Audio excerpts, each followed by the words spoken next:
فرماتے ہیں کہ امام بخاری فرمایا کرتے تھے، لوگوں میں نے صحیح بخاری میں اس وقت تک حدیث نہیں لکھی جب تک میں نے 4 کام نہیں کر لیے۔ الا اغتسلت،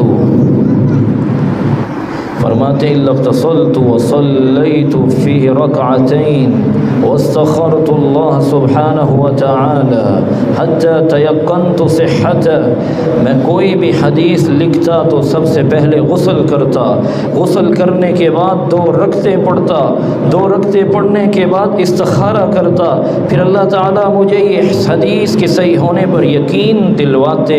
فجعلت ما بین یدی، میں نے اور اپنے رب کے درمیان اس کو حجت بنایا ہے۔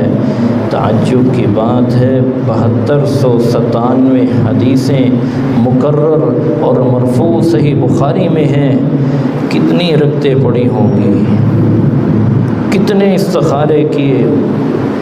اگر میں ادب کے خلاف نہ بول جاؤں، آج کتنے لوگوں کو استخارے کی دعا یاد نہیں ہے، کتنی مرتبہ اللہ کے ساتھ تعلق جوڑا۔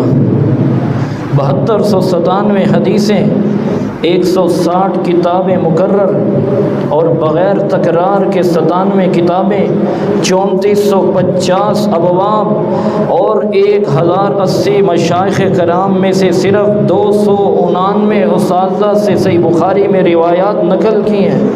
16 سال میں امام بخاری رحمۃ اللہ علیہ نے صحیح بخاری کو مکمل کیا ہے، اور امام بخاری رحمۃ اللہ علیہ نے جب یہ کتاب مکمل کی تو کیا ہی خوب کہا ہے امام سبکی رحمۃ اللہ علیہ نے، اما کتابہ الجامع فاجل کتب الاسلام بعد کتاب اللہ العزیز۔